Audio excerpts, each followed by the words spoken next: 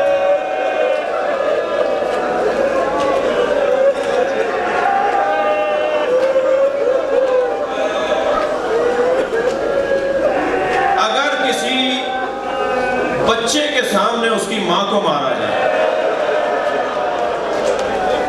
تو بچوں کے اوپر جو اس کا اثر ہوتا ہے، اور اگر کبھی بابا کہے کہ بیٹا کس نے مارا تھا، اور وہ دور سے کہے کس نے مارا تھا،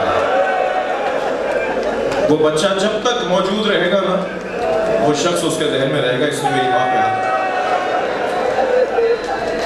قنفذ جس نے لات مار کے دروازہ گرایا تھا، بڑے سخت جملے کہہ رہا ہوں، اللہ کرے آپ برداشت کر پائیں۔ دوسرے دن وہ جب ٹیکس جمع کروانے، مالیات جمع کروانے آیا، اسے کہا آج تمہارا یہ مالیات تمہاری معاف ہیں، اور اس سے پیسے نہیں لیے حکومت نے۔ تو مولا کی آنکھوں میں آنسو آ گئے اور وہاں سے اٹھ کے چلے گئے۔ تو پوچھا مولا کے چاہنے والے نے، مولا کوئی واقعہ سامنے آیا، کسی چیز نے آپ کو دکھایا؟ فرمانے کہ تم نے دیکھا آج اس سے پیسے نہیں لیے گئے، یہ انعام تھا زہرا پہ گرتے دروازے کا۔ اجرکم اللہ، اجرکم اللہ، خدا کسی غم میں نہ رلائے سوائے غم اہل بیت میں، رونے رلانے والوں میں قرار دے۔ میرے ایک ملنے والے نے مجھ سے کہا کہ ان کی زوجہ سے شدید اختلاف تھا، روزانہ تکرار ہو رہی تھی، میاں بیوی آپس میں لڑ رہے تھے۔ کہتے لگے ایک دن پھر انہوں نے چپتا ہوا جملہ مجھے کہا، میں نے غصے میں اپنی زوجہ کو تماچا مار دیا۔ کہتے ہیں کہ 2 دن بعد 3 دن بعد مجھے احساس ہوا کہ مجھے مارنا نہیں چاہیے تھا، تو 3 دن بعد میں نے اپنی زوجہ سے معافی مانگی اور میں نے کہا دیکھو مجھ سے غلطی ہو گئی، مجھے مارنا نہیں چاہیے تھا۔ تو میری بیوی کو کہتے ہیں، میری بیوی کہنے لگی آئندہ کبھی ایسا ہو آپ غصے پہ قابو نہ پا رہے ہو تو اتنا ضرور خیال کیجیے گا میرے بچوں کے سامنے نہ مارے۔ جب آپ مار رہے تھے میری بیٹی دیکھ رہی تھی، وہ 3 دن سے بخار میں ہے اور کہتی ہے اماں کو بابا نے مارا۔ سنیں کہ عزیزانو، امام حسن مدینے کی ایک گلی سے نہیں گزرتے تھے، جب وہ گلی آتی تھی رستہ بدل دیتے۔ جب کسی نے پوچھا مولا آپ اس گلی سے کیوں نہیں گزرتے، تو فرمانے لگے میں اپنی ماں کے ساتھ جا رہا تھا، ایک شخص نے میری ماں زہرا پہ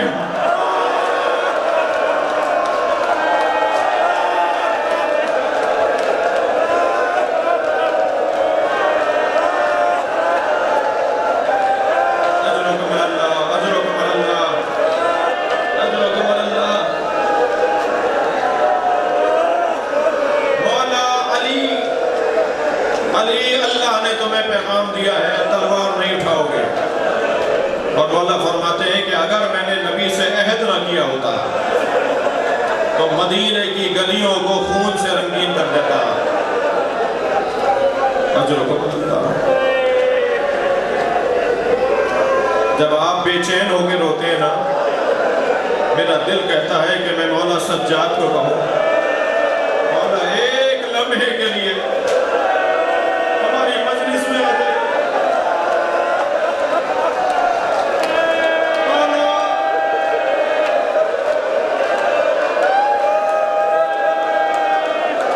مجلس میں جو خواتین بیٹھی ہیں، میں ان سے کہوں گا جب رونے کی آوازیں بلند ہوں تو ادب رہے، احترام رہے، خیال رہے کہ کہیں آگے جناب زہرا نہ بیٹھی ہو، کہیں جناب سکینہ کے رونے کی آواز. اجرکم اللہ.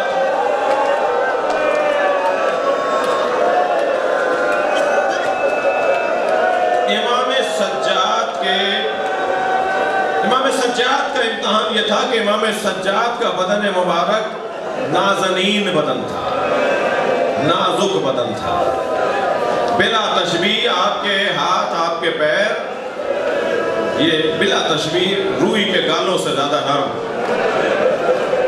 اکثر سفروں سے لوٹتے تھے تو مولا کو بخار ہو جاتا تھا. بارہا ہوا کہ امام حسین کے ساتھ سفر پر گئے اور جب واپس آئے تو معلوم ہوا کہ زین العابدین کو بخار ہے. اور امام فرماتے تھے کہ ہاں میرا بچہ نازک بدن ہے.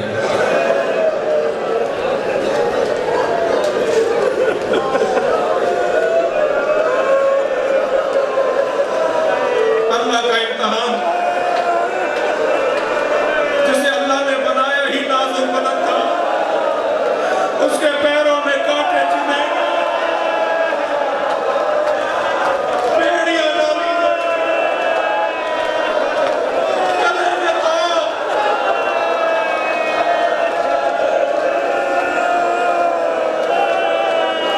اجرکم اللہ، اجرکم اللہ. تسلی کیجئے، تسلی کیجئے، مجھے جلدی نہیں ہے. بعض لوگوں کو میں دیکھ رہا ہوں کہیں کوئی حادثہ نہ ہو جائے.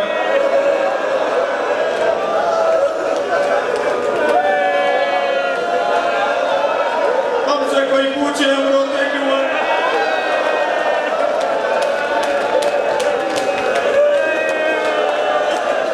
اللہ آپ کی بچیوں کو سالم رکھے،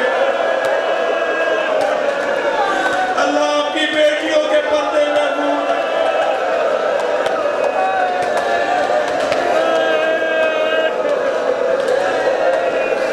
امام سجاد فرماتے چند مصیبتیں میرے ذہن سے نہیں نکلتی. وہ جو چند مصیبتیں امام سجاد نے بیان فرمائی نا میرے ذہن سے نہیں نکلتی، اس میں فرماتے ہیں ایک مصیبت میرے ذہن سے نہیں نکلتی. دربار شام تھا، ایک شخص نے میری سکینہ کی طرف اشارہ کیا، میری بہن مجھ سے لپٹ گئی.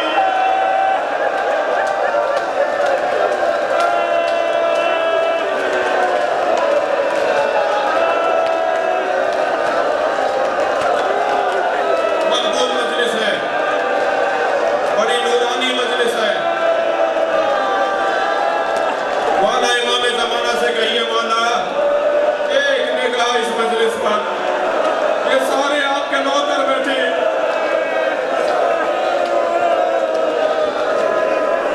بھیا یہ تو سنا تھا کہ ہمیں اسیر بنایا جائے گا، ہم نے یہ نہیں سنا تھا کہ کنیزی میں بھی مانا ہے.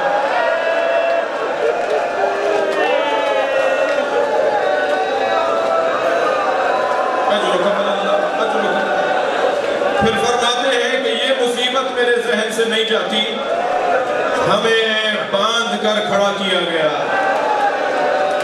یزید کرسی پر بیٹھا تھا، اس کے سامنے ایک تشت لا کے رکھا گیا، رومال ہٹایا گیا تو بابا حسین کا سر، یزید کے ہاتھ میں ایک چھڑی تھی، وہ میرے بابا کے دانتوں پر، میرے بابا کے لبوں پر.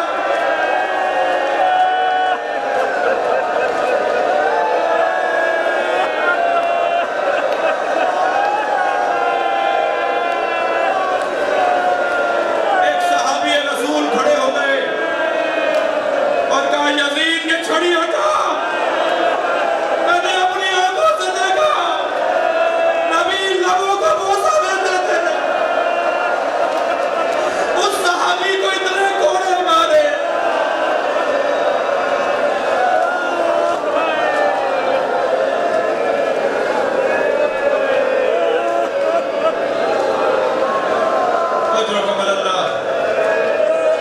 القمر اللہ.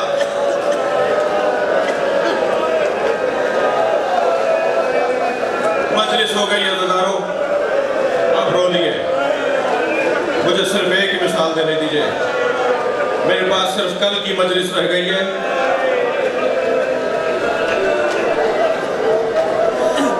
مولا آپ کی عمر تو اتنی نہیں ہے. مولا آپ پر بڑھاپا کیسا؟ آپ کے بال کیوں سفید ہو گئے؟ مولا آپ کی کمر کیوں خمیدہ ہو گئی؟ تو میرے مولا نے ایک آہ بھر کر کہا، سکینہ کے جنازے نے بوڑھا وہ زندان میں ننھی سے بنی